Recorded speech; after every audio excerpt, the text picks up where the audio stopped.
ডিম খেতে পছন্দ করেন তাদের জন্য একটা নতুন আইটেম নিয়ে চলে এসেছি, হরিয়ালি ডিম টিক্কা মশলা। তো চলুন কথা না বাড়িয়ে ঝটপট দেখে নিই এই ইউনিক রেসিপিতে উপকরণে কী কী লাগছে। তো এইখানে আমি 7 থেকে 8টা বয়েল ডিম নিয়েছি।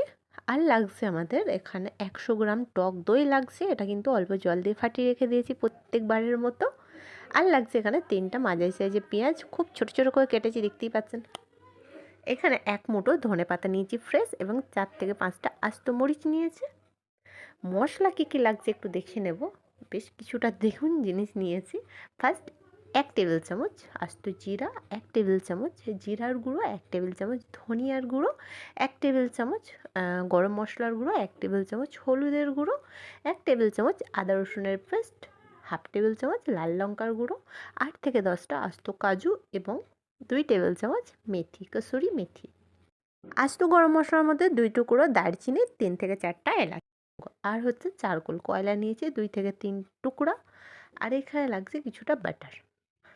এইবার যেটা করতে হবে মিক্সারে, দেখুন আস্ত যে ধনেপাতা নিয়েছিলাম, কাঁচা মরিচ, কাজু, এবং 3 থেকে 4 টেবিল চামচ টক দই দিয়ে এটাকে পেস্ট করতে হবে। আপনারা জলও অ্যাড করতে পারেন, কিন্তু জলের প্রয়োজন হয় না দইটার সঙ্গে, তো একদম ইজিলি পেস্ট হয়ে যায়।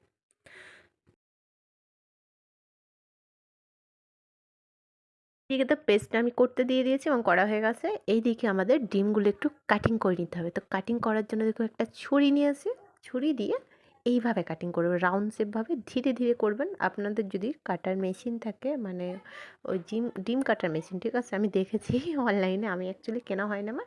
তো এইভাবে দেখুন, আমি একটা ডিম দেখিয়ে দিলাম, আর সমস্ত ডিম এইভাবেই কিন্তু রাউন্ড শেপে কেটে নিয়েছি। সাবধানে কাটবেন। এইবার রান্না করতে হবে। গ্যাসটি অন করে একটা ননস্টিকের কড়াই নিয়েছি, কড়াইয়ের মধ্যে 3 টেবিল চামচ সরিষার তেল দিলাম। এর মধ্যে ফার্স্ট ফোড়নটা দিতে হবে আস্ত জিরা, দারচিনি এবং এলাচ। বেশ ভালো করে 2 মিনিট মতো একটু তেলের সাথে একটু ফ্রাই করতে হবে, সুন্দর স্মেল বেরালে এর মধ্যে যে আমি পেঁয়াজের কুচি নিয়েছিলাম ওটা আমি অ্যাড করব, এবং পেঁয়াজের কুচিটা যতক্ষণ একটু মানে পিঙ্ক কালার হয়ে আসছে ততক্ষণ আমি তেলের মধ্যে একটু ফ্রাই করব। গ্যাসের ফ্লেম কিন্তু মিডিয়াম টু লো করে রাখবেন।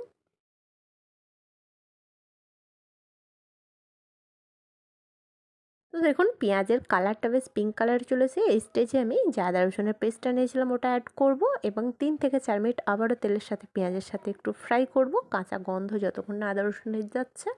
গ্যাসের ফ্লেম অবশ্যই মিডিয়াম করে রাখবেন। আদা রসুন দেওয়ার পর কষানো হয়ে গেছে, গন্ধটা আই থিঙ্ক একেবারে রিমুভড হয়ে গেছে।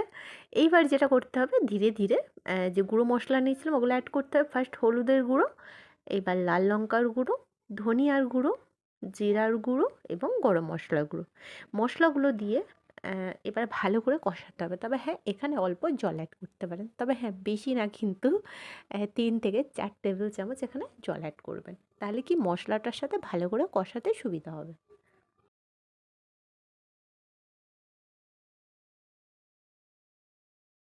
মশলাটা ভালো করে কষানো হয়ে গেছে এবং তেলটাও বেশ ওপরে ভেসে এসছে। এই স্টেজে আমরা স্বাদ অনুযায়ী লবণটাও অ্যাড করব, কিন্তু তাতে কি যে পেঁয়াজ মশলাগুলোর সাথে না আবারও ভালো করে অ্যাডজাস্ট হয়ে যাবে, এবং পেঁয়াজটা আরও সফটলি একেবারে গ্রেভিতে পরিণত হবে। দেখুন কষাতে কষাতে প্রায় আমাদের মানে 10 থেকে 15 মিনিট সময় লেগেছে। এই স্টেজে আমি কাসুরি মেথিটা অ্যাড করলাম। তবে কাসুরি মেথিটা অ্যাড করার পর বেশিক্ষণ কষানোর দরকার নাই, ঠিক আছে। 2 থেকে 3 মিনিট কষানোর পর যে আমি পেস্ট করে রেখেছিলাম কাজু, ধনিয়া পাতা এবং আস্ত মরিচ এবং টক দই, সেটা আমি এর মধ্যে অ্যাড করব। অ্যাড করে আবারও কিন্তু একটু কষিয়ে নিতে হবে। আমরা সকলেই জানি প্রত্যেক ইনগ্রিডিয়েন্টসে ময়েশ্চার থাকে, এক একটা ইনগ্রিডিয়েন্টসের এক একটা ময়েশ্চার থাকে, তার সময়ের ওপর ডিপেন্ড করে, এবং কষানোর ওপর। কষালে কিন্তু ময়েশ্চারটা একদম কমপ্লিট হয়ে যায়। আমাদের গ্রেভিটাও কথা বলতে বলতে রেডি হয়ে গেছে। রেডি মানে এখানে অল্প জল অ্যাড করলাম, তবে হ্যাঁ প্লেন জলও অ্যাড করতে পারেন। আমি ওই যে মিক্সার ব্লেন্ডার পেস্ট করেছিলাম ওই পেস্টে অল্প জল দিয়ে ওটা করলাম।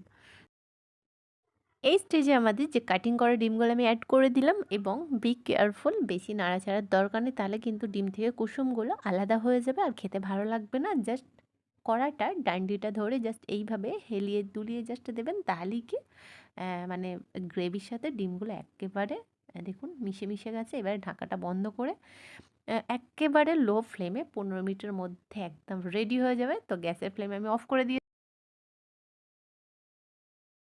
দাঁড়ান, দাঁড়ান, এখনই কিন্তু খাবে না। আর একটা কাজ বাকি আছে। আমি যে চারকোল নিয়েছিলাম, চারকোলটা ভালো করে পুড়িয়ে নিয়েছি, ঠিক আছে? এবং ডিমের মাঝখানটা একটা ছোটো কাটুরি নিয়েছি, তার মধ্যে বাটারটা দিয়ে ওই চারকোলটা দিয়ে ঢাকাটা বন্ধ করে 15 মিনিট রেস্টে দিতে হবে। একদম কমপ্লিট হয়ে গেছে। চলুন একটা প্লেটের মধ্যে পরিবেশন করি। যা লাগছে না দেখতে, মাশাআল্লাহ! সুগন্ধটা কিন্তু দারুণ। তা আমাদের এই রেসিপিটি কেমন লাগলো অবশ্যই কমেন্ট বক্সে জানাতে ভুলবেন না। ভালো লাগলে একটা লাইক করবেন, শেয়ার করবেন। এই ধরনের নতুন নতুন রেসিপি পেতে আমাদের চ্যানেলটি অবশ্যই সাবস্ক্রাইব করবেন, পাশে থাকা বেল আইকনটি প্রেস করবেন।